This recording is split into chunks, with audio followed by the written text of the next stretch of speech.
निर्दाहिका शक्तिः रामकृष्णे स्थिता हिया सर्वविद्या स्वरूपां तां शारदां प्रणमाम्यहम्.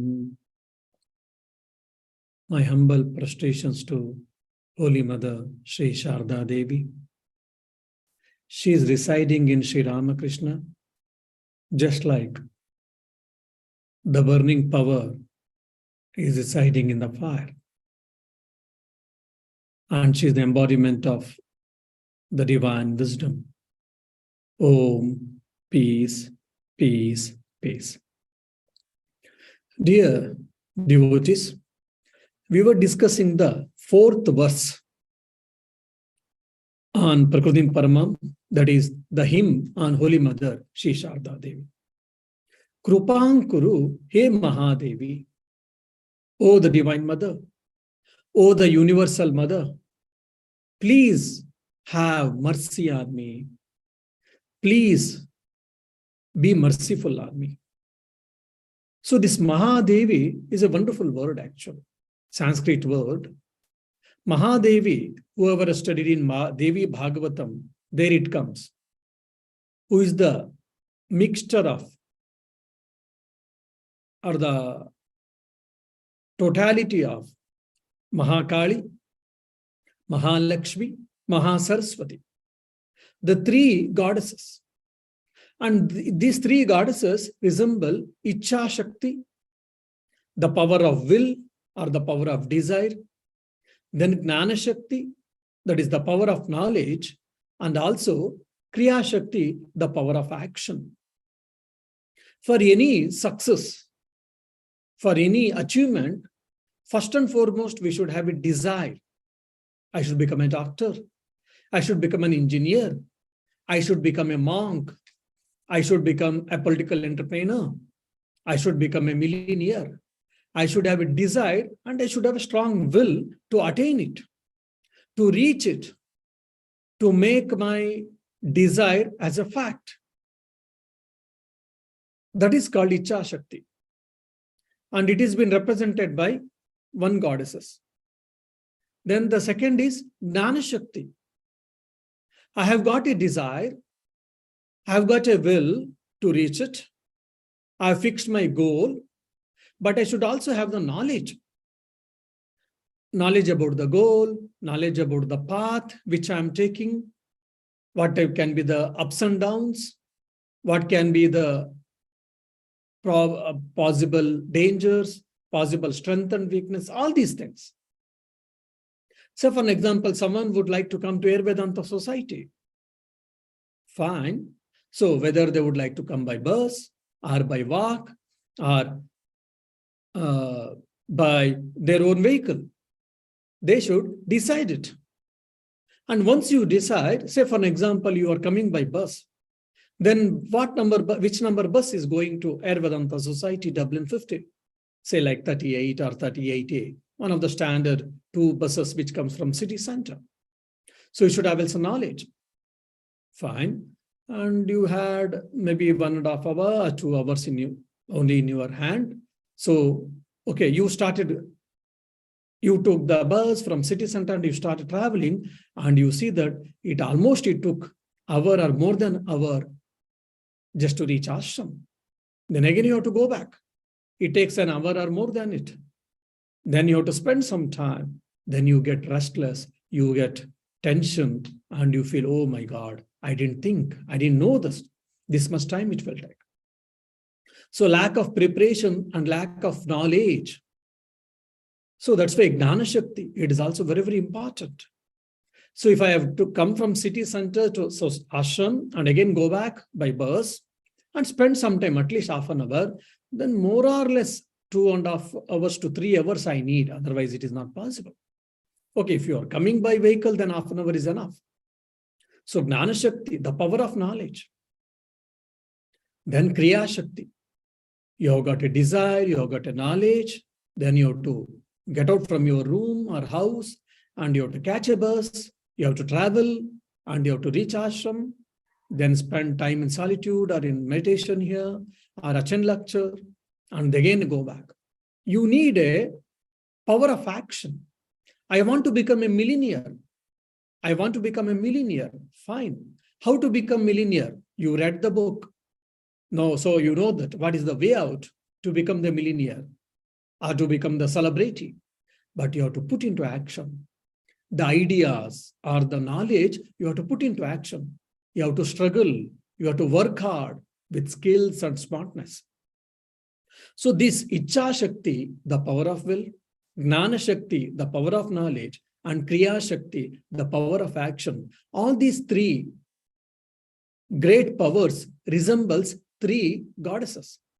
One is Kali, the other is Lakshmi, the other is Saraswati. And if you see the first chapter, Pratama, there are three parts actually. Prathamacharitam, Madhyamacharitam, Uttamacharitam, whoever studied Durga Saptashati. And this Prathamacharitam, it is only one chapter actually.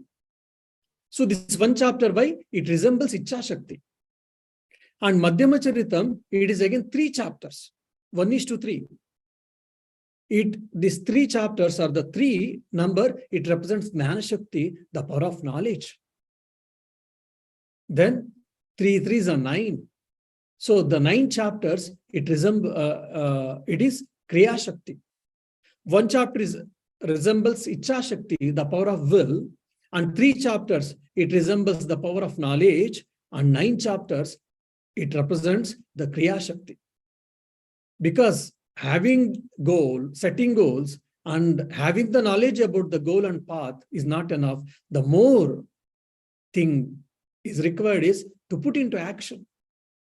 That's why Swami Vivekananda say, an ounce of practice is greater than the thousands of theories.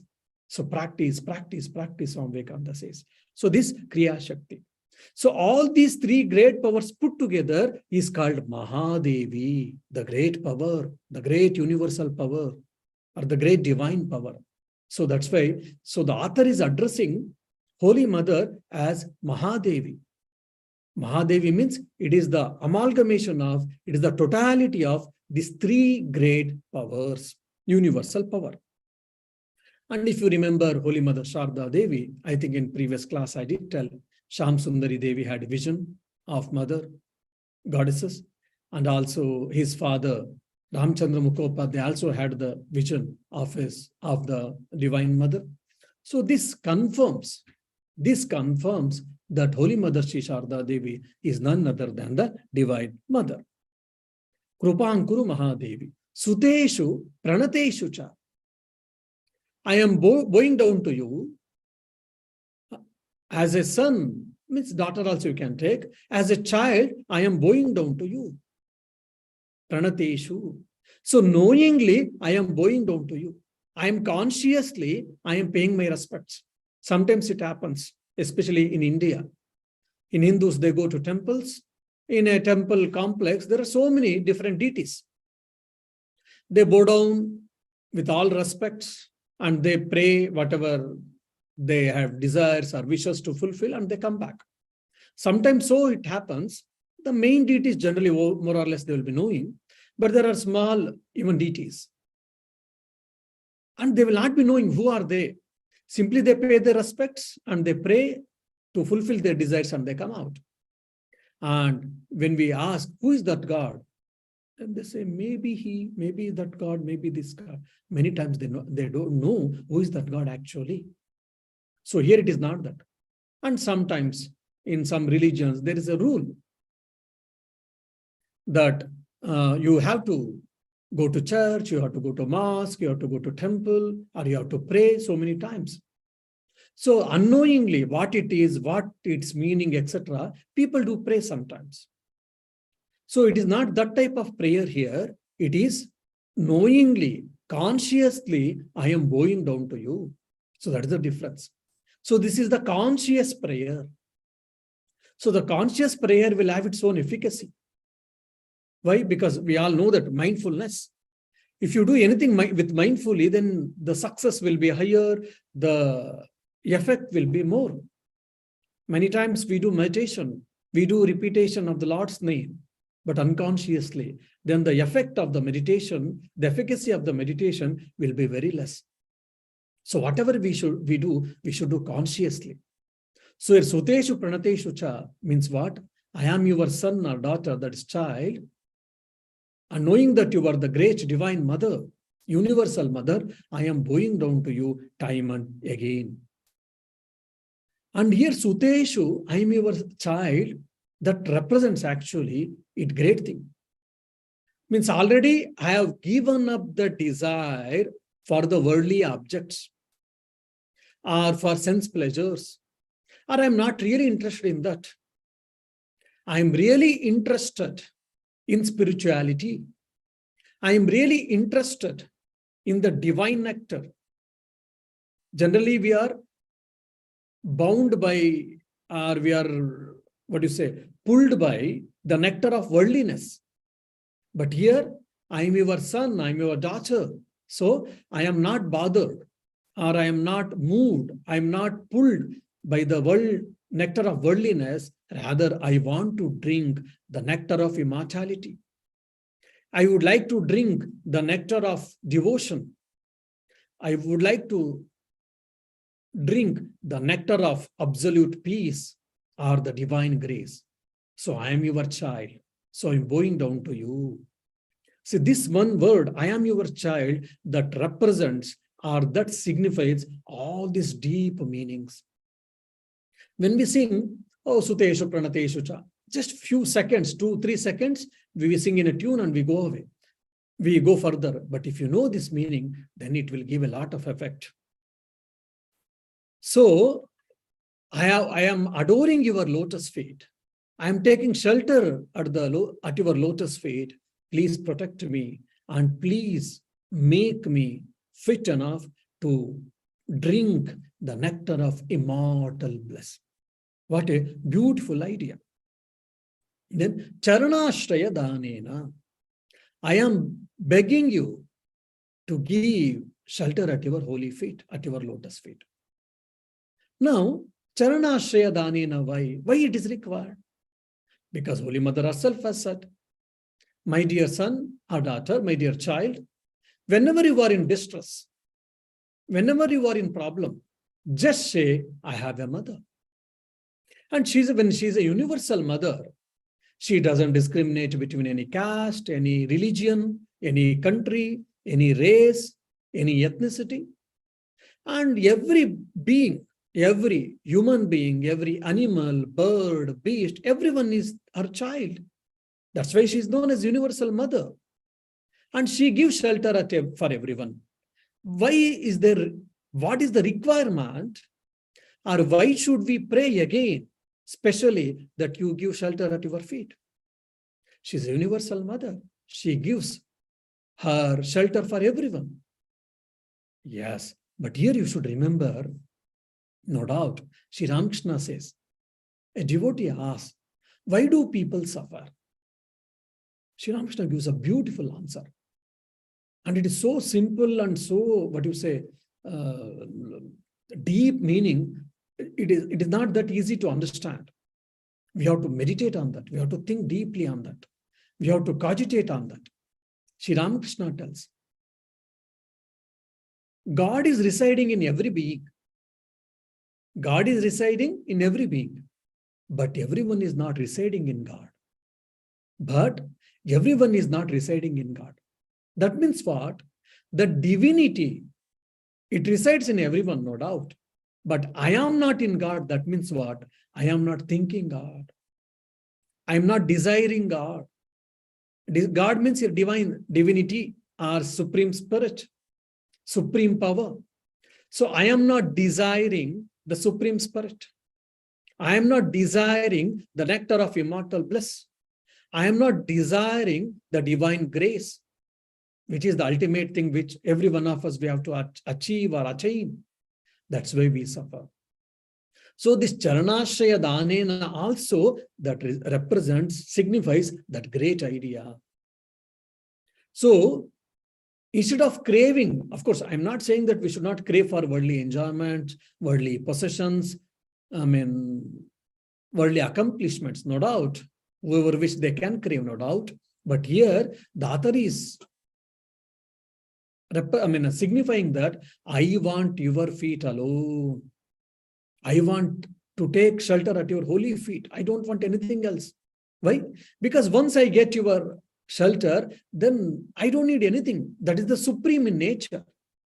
The whole world, it looks a speck of dust. So for an example, when you were the guest of the president of the America, then how beautiful you are, how royal treatment you'll get. You can go anywhere and you'll get anything, whatever you want. So much royal treatment for you. Anything is not difficult for you. Isn't it? Like that, when you get the shelter at the divine feet, at the lotus of divine Supreme Spirit, anything is possible. Everything is possible. In the Saint Francis of Assisi, we can see. He had not studied much of theology or whatever. Only, I think, gospel only had studied.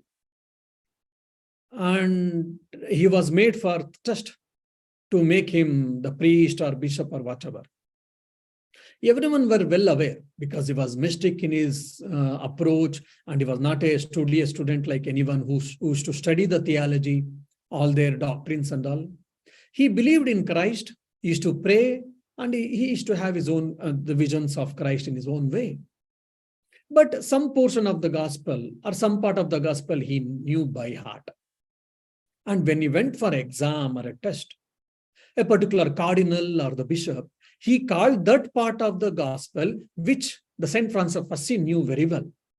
And he asked, and Saint Francis of Assisi very beautifully, he told everything verbatimly, and the bishop or the cardinal, he was well impressed, very much impressed. Oh, he is a master of things, and he was granted the priest or the bishop, whatever the post or the degree. See, this is the grace. Because he believed in Christ, that's all. He didn't know much theory, he didn't know much theology, he didn't know much doctrines, but just he believed in God. He had taken shelter at the feet of Jesus Christ. That's why everything came as a favorable. Even when he wanted to start his own congregation, though there was some initial troubles, hassles, but the Pope did agree. Why? Because of the divine intervention.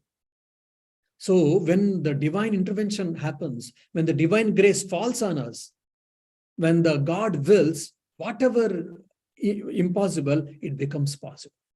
So that's why we have to take shelter at the feet of divine spirit. So this is the greatness, this charanashraya dhanena. So what happens? This charanashraya dhanena, it is resembling the great spiritual idea. What is the great spiritual idea? When we are seeking the shelter of the divine spirit or the supreme spirit or the God, what does it mean? So we are shifting ourselves from world dependence to God dependence. Very, very important. I am depending on world and its objects, on people. So my existence on the world and people and objects. Whereas when I become a true devotee, of course, I need air to breathe, I need house to stay, I need rice or bread to eat, no doubt. But my existence, my total dependence will be on God. God provides everything. Say, for an example, in Desert Father, if you study the life of Desert Fathers, wonderful it is. They were living in deserts where no one used to come. And they used to close their, the caves or the rooms. No one used to come, but every day, someone used to keep a loaf of bread in front of the room. A particular saint, he used to take the loaf of the bread and he used to eat, and the rest of the time he used to spend in solitude, thinking God. Imagine, people going to desert is rare indeed, and they are staying in the caves, which is in a remotest place. Even there, they used to get the loaf of bread every day. How is it? So this is what God dependence life. So from world dependence to God dependence, when we shift, there can be problems, there can be challenges, but it is much more peaceful and enjoyable and blissful. So that's what Charanashraya Dhanena means. It is, I am shifting myself from the world dependence to God dependence. And also, if you see, when we take, like Sri Ramakrishna gives a beautiful example. For an example, you are walking on the pathway in the village road where there are everywhere fields. In the India, if you remember, there are fields. In between fields, there will be small bunts, like a small pathway where one person or the most two persons will be able to walk. If you slip little, you will fall into the field where paddy field, for example, it will be very muddy and water and so many things. Now, a small child, is walking along with the father. Now, child is holding the father's hand and it is walking. If the child slips from the pathway, there are always, because of fear or phobia, there is always chance of falling into that muddy water. Because when the child, falls or when loses its balance, out of fear, it can leave the hand of the father and it can fall into the muddy water. Say, for an example, if the father is holding the hand of the child, even if child slips, even if child loses its balance, but father is holding the hand of the child, even if it falls, it will not get into the muddy water. So because father is holding the hand of the child. So this is the difference between my holding the God and God holding me. I'm holding the God like child holding the father. Anytime I can fall. But if father is holding the child, then the chance of falling is very, very remote. Almost impossible. Very remote, I can say. So similarly, if God is holding me, then the chance of falling, the chance of going here and there, getting away from the main track, going side track, it is very, very remote. Because in spiritual life, it is very important. We would like to become a good monk, especially in the monk life, monastic life. It is too much. This life is very scary. It is like walking on the razor's edge. Every moment there can be fall, there can be going here and there. We all know that. So how can we grow? How can we go in a protected path, in a rightful path? When God holds us, then there is no chance of falling us. So this is why Charanashaya Dhanena. And we can give some more meaning, enough. Then Krupamayi Namostute. Namostute, my salutations to you. Why? You are Krupamayi. You are the embodiment of, you are the manifestation of Krupa, compassion. Compassion is Daya. Krupa means it is, what you say, grace, mercy. When Lord's grace, when Holy Mother's grace, when Divine Mother's grace falls on us, what will happen? Nothing can stop us. For example, Krishna and Kuchela, Sudama. Krishna and Kuchela, they both were friends, school friends. Krishna comes from aristocratic family. His father and his relatives, they are all kings and crown prince and ministers, all of them. And this Kuchela was born into a poor priestly class family. But in the olden days, in India, whoever goes to the school, that's called Gurukula, everyone had same syllabus, everyone had same lifestyle and same food and same rules and regulations. You may be son of king and another person may be son of poor priestly class, Brahmin, poor priest. Another may be a poor son of a rich merchant. But everyone had to have the same rules, regulations, lifestyle, everything. So this Krishna and Kuchela, both were good friends. They studied together. And when their education finished, they departed each other. And Kuchela went back to his thatched hut, and Krishna went back to his palace. After some time, Kuchela married and he had got few children. But there was a utter poverty. Even a one-time meal was difficult for them. Then Kuchela's wife, once he said, look, your friend is there, Krishna, and is a prince or king. He is living in a palace. He has got so much property and so much, riches, gold, wealth. Why don't you go and ask him something? But Kuchela was not interested. Kuchela knew if he goes and asks, Krishna will give. But still, He was not interested to go and ask, maybe out of self-dignity or whatever. He was avoiding. One day, Krishna's wife pestered him. No, you today, by any chance, you should go and you should ask. Then there was no other way for him. Then Kuchela started his journey, and with his old and torn clothes, he came and stood in front of palace. Then the soldiers were standing. Then asked, "What do you want, my dear sir?" He said, "I'm a friend of Krishna. I would like to see him." Then the soldiers laughed at him. "What? Krishna is a king. He is a kingmaker. And you are a poor person. You want some food or money, you tell. There is a place, Chowdhury, where they will give food for you to eat and sleep and all. You can go and get it there. But don't tell that you are the friend of Krishna and all. Don't tell lies." Then Kuchela says, "No, my dear, I'm his great friend. I'm his school friend. So I've come here to see him. Please go and inform." They didn't agree, they didn't believe, and almost they pushed him outside. But somehow one of the soldier, he went and reported to Krishna. Krishna immediately, when he heard, he left everything in the palace and he started running to see his friend, old friend, after a long time. Then he came and he embraced all soldiers and people, everyone were, astonished to see. Then Kuchela was taken inside and he was given a royal treatment. Few days, and Kuchela didn't ask anything, probably might have forgotten or he felt bashful, and Kuchela left.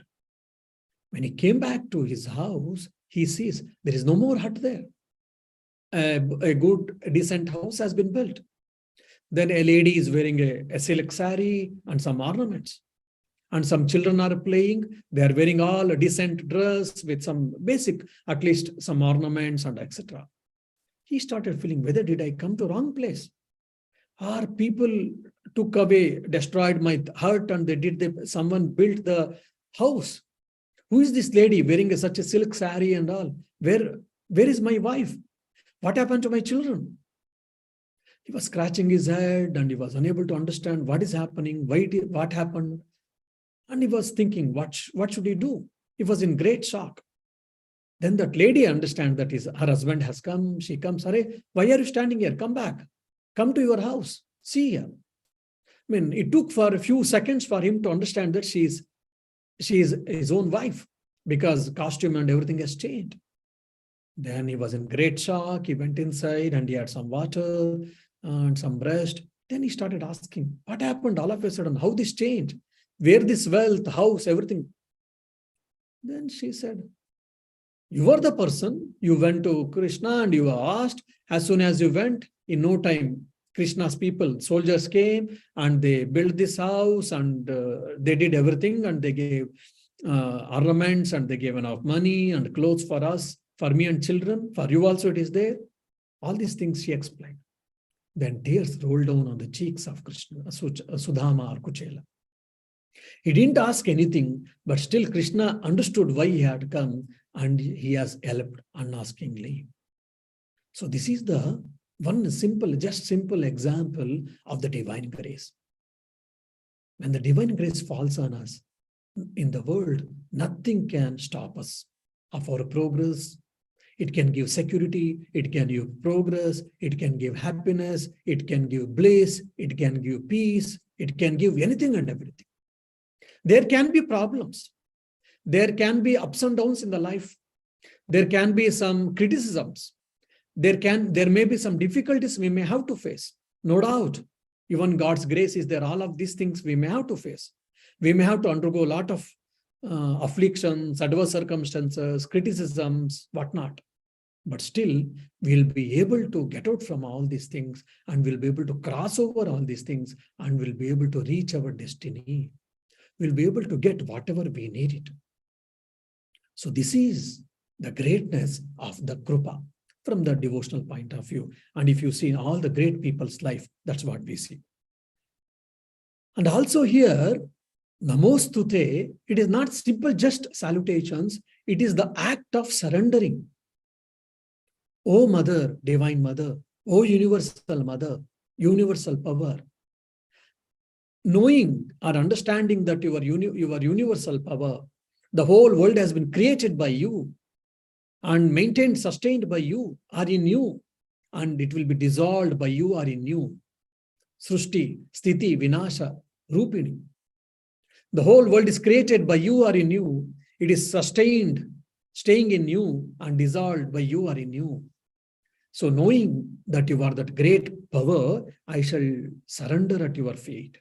I shall bow down at your feet. That's why there's a beautiful saying. It is better to be faithful than successful. It is better to be faithful than successful. So these are the few important sentences which really has created impact in my life. That's the reason I'm telling. Anyhow, now, so what happens when I get the divine grace? From world dependence to God dependence, I shift. I may be living in the world. I will be trying to get worldly accomplishments, no doubt, as a necessity, because when I'm living in the world, I need food, I need clothes, I need shelter, all these things. But they are the necessities in my life, so I struggle to get it, but I will be no more thinking that that is the alpha and omega of my life. That is the only goal to get these things. That type of mindset will be no more in me. So that difference, that change will happen in me if I take shelter at the feet of the Lord or Mother, and when their grace falls upon me, this change will happen. And if you remember Bhagavad Gita, Daivi Hesha Gunamayi, Mama Maya Duratteya, Mameva ye prapadyante, Maya metam tarantite. Means this divine energy of mine, that Maya is called divine energy, whose power it is the power of the Lord. It is the power of Universal Mother. And it is made up of, consisting of 3 gunas.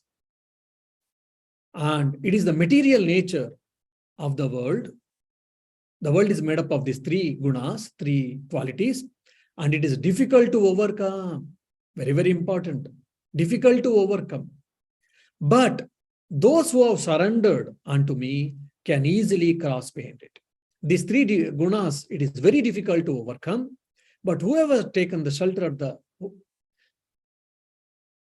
lotus feet of the Lord or the Divine Mother, they will be able to cross over. So why do we have to take the shelter or surrender at the divine, at the feet of divine? Because it is easy for us to cross the samsara or this maya or these 3 qualities. And if you see, and whatever 3 powers, there are obstacles actually. What is these 3 obstacles? It is in Tantra Shastras, in Yoga Shastras, it is also mentioned. One is Brahma Granthi, Rudra Granthi, and Shiva Granthi. Granthi means knots. For example, a thread has got a knot somehow. And when you are putting into that, the head of the needle, it will not be able to cross the other side, eye of the needle. Why? Because of the knot. So similarly, these are the 3 knots which every human being having. Because of that, our Kundalini Shakti, the Kundalini Shakti is not able to reach the Sahasrara. We meditate, we think of God, Lord and all, but still we are not having Nirvikalpa Samadhi's experience. Why? Our Kundalini Shakti is not going above. Why? Because these 3 granthis are there, by which our awakening of Kundalini Shakti, spiritual awakening is not happening, or it is not progressing, or it is not continuing much. So basically they are, in a layman's language, if you want me to ask, which is situated in the astral body, and they block these chakras, 6 chakras we have got, and which obstructs the flow of the Kundalini Shakti. So this is the greatest obstacle for all of us, according to the scriptures. So these knots, these granthis can be considered as like the environment where we are born, our mental attitudes, beliefs, our nature, all these things. So that what happens? We are getting conditioned. Our mind is conditioned because of beliefs, because of our nature, because of our attitude, because of our perceptions, because of our thinking. As a result, our behavior happens. and our preferences come into picture, so that our identity, either with the body, either with the mind, either with the thoughts, or with the emotions, or with the self, or with the achievements, or with some people. The identity is very important. For example, whoever studied the Puranas in Indian mythology, or even many other stories also has got in every country, demons or devils. So their main identity is what? Towards the body. Materialistic mindset. So we are always obsessed with the body. I am that body and it has to be taken care. It has to be well nourished. So always I'm busy in this body, attachment to the body. Why? Because I feel that this body is the great thing, or I am that body. Some are attached to the mind. That's why our emotions, say for an example, that's why they're all moody. So their emotions are dictating their identity. When they are good, when they are feeling happy, because their emotions are nice. When their emotions are down, they are unhappy. And they behave in a very weird way. They behave in a very difficult, it is difficult to think even such a person can behave in such a way that we're all moody people, no doubt. Emotionally, we are all strong, bound people. And some people are there. Whatever you say, he doesn't bother enough. But when he or she gives some idea, if you don't accept, they'll become very angry and annoyed. Why?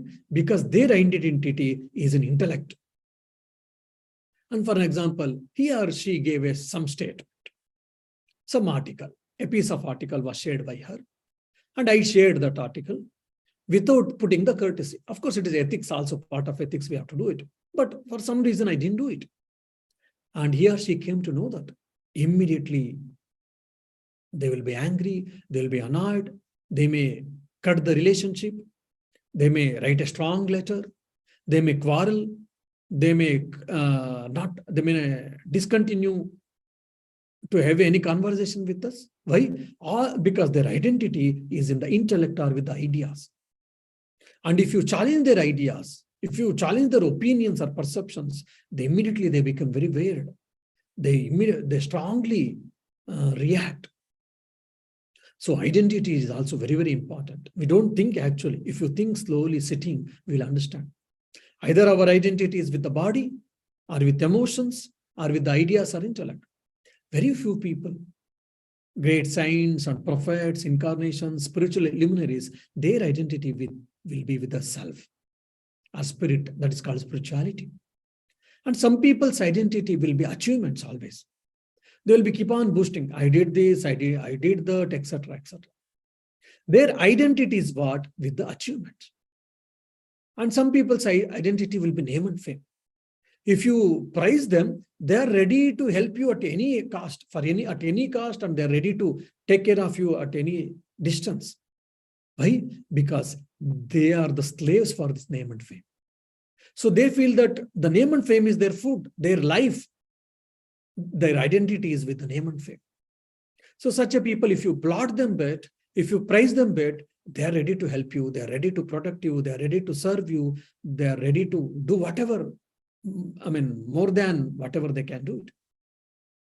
And sometimes our identity is with other people, maybe father, maybe mother, maybe sister, brother, wife, friend, children, our friend. So when I am good with them, or he or she is good with them, no problem. If our relationship, something it breaks for some reason, then we get shaken. We feel as if our whole life is in vain, our life has gone, and we don't want to leave, there is no point in leaving, we have to end our life. There are a number of examples where because of that, when the relationship was broken, so they end their life. They have got money, they have got power, they have got name and fame, they have got achievements, everything, but still because a person, whomever they used to like or love or friend or whatever, because they moved away, the relationship was broken, that's the reason they ended their life. So where is the identity is very important. Because of this identity, either it is ego, pseudo-ego, or whatever it comes. So this is what Granthi.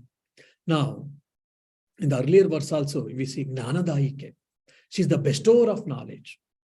So why do we need that supreme knowledge? And why do we need this grace? So knowledge from the Gnana point of view, from the path of knowledge, and from the Bhakti point of view, that is the divine grace, infinite grace. Both are one and the same. Once you get it, what happens? Then these three granthis will be loosened, will be untied. And knots already I've explained. So the first knot is called Brahma Granthi. What is this Brahma Granthi? Brahma Granthi, where it stays? It stays in Muladhara, the base, the root of the spine, and in Svadhisthana, that is sacral place. And it guides our primitive instincts. Primitive are instincts. Most of us were instincts. Even animals are also instincts. We are also instincts. Instinct living. As I feel, I keep on doing it. I thought I will eat, I ate. I thought I disturbed someone, I disturbed.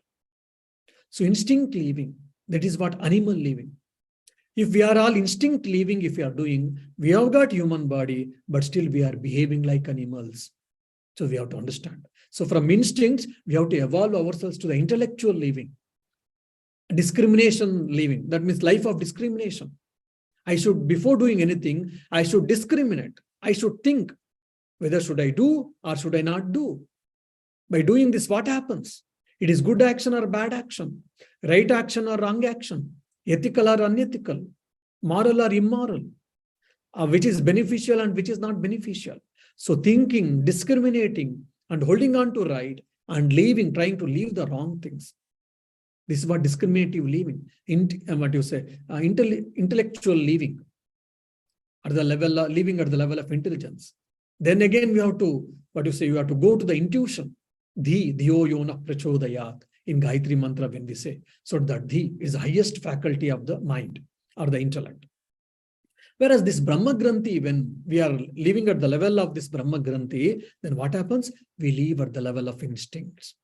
We are worldly natured people, so much worldly desires we'll be having. We are obsessed with that. We are always busy in achieving all of these things.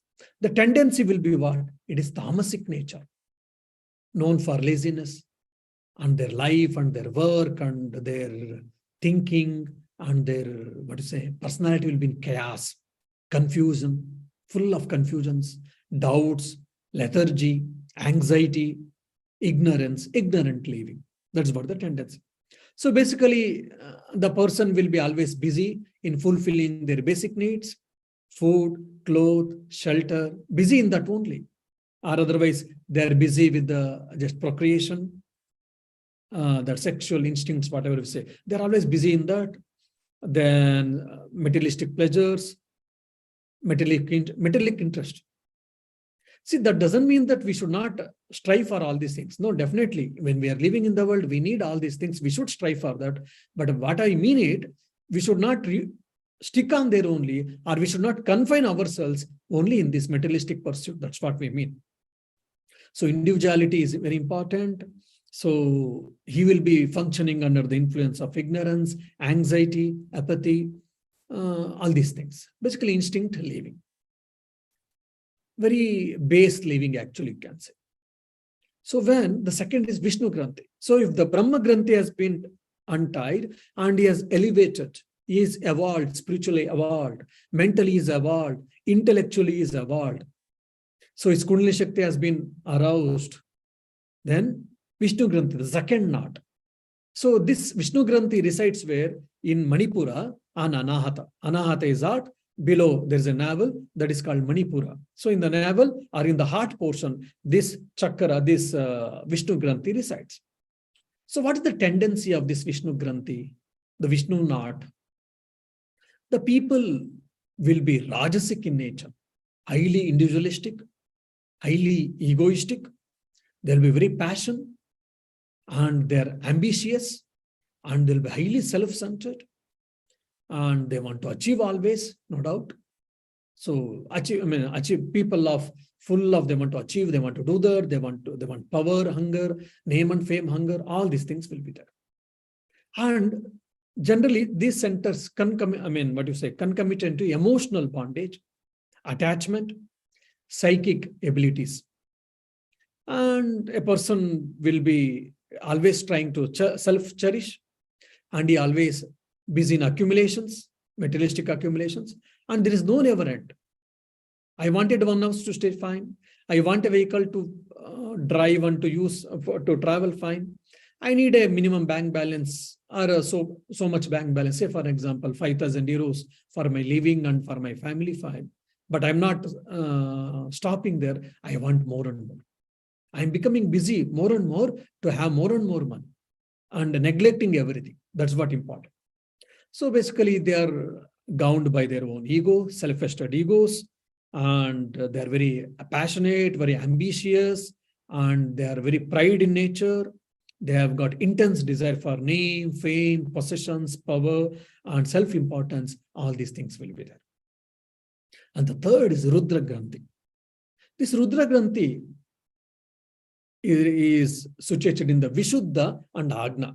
Vishuddha in the throat, Agna is between the eyebrows. And it goes the intellectual pride and the mental patterns.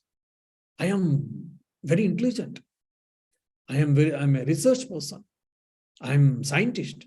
I can think, I can read whatever I want, and I've studied, and I know a lot of ideas. I've got a lot of ideas. I've got a lot of knowledge, and whatever I said is true. So this type of thing. And basically, but they're sattvic people. They don't trouble anyone. They're always, they believe in knowledge per se. They accumulate more and more knowledge. They study more and more. They've got a lot of ideas. Fine. And generally, a little good amount of purity will be there.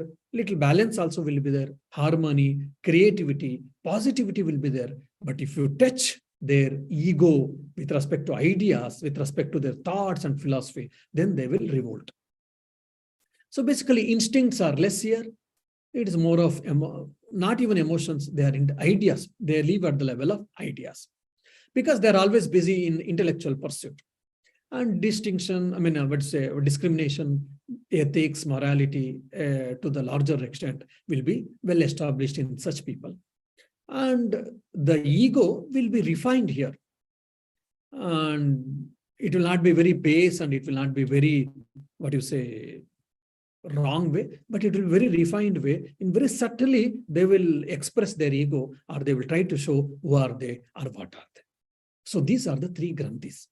Because of these three knots, we are not able to have realization. So Krupamayi Namostute. My salutations to you. Please have a mercy on me. Have grace on me. Why? Because I have got these three knots. Brahma Granthi, Vishnu Granthi, and Rudra Granthi. Please untie these knots. By your grace alone, these knots can be untied. I may try, I may do, fine, no doubt. That Purusha Prayatna, self-effort should be there. I'm doing it, no doubt. But my self-effort alone is not enough to untie these knots. I need the divine grace. I need, oh Mother, oh Universal Mother, I need your infinite grace. If your infinite grace falls on me, then what happens? Then all these three knots gets untied. That's why Krupamayi Namostute. Have a mercy on me. Have your grace on me. Have your compassion on me. So that let these three knots be untied and let me know who I am. Let me see the divinity, divine in me and in everyone. Sarvam Kalvidam Brahma. Whatever exists in this world, everything is divine. Everything is pervaded by consciousness. Everything is pervaded by pure awareness. All Upanishad says, Vedanta says, but it is only theory for us. It is an hypothesis. It has not become the matter of fact or experience. But when we get the grace of Divine Mother, when all these three knots are untied, and when our Kundalini Shakti goes and reaches Sahasrara, then what happens? I will attain the Nirvikalpa Samadhi and I will understand that I am the divine. And the whole world is pervaded by, covered by divine, and only divinity or divinity alone exists, and everything is covered by it. What a great experience. When we hear itself, it feels so nice. And if we experience, what a beauty. So may the Holy Mother Shri Sharda Devi, the Divine Mother, bless all of us so that we shall have that experience of I am divine. Om Shanti Shanti Shanti. Harihi Om Tat Sat. Shri Rama Krishna Arpanamastu.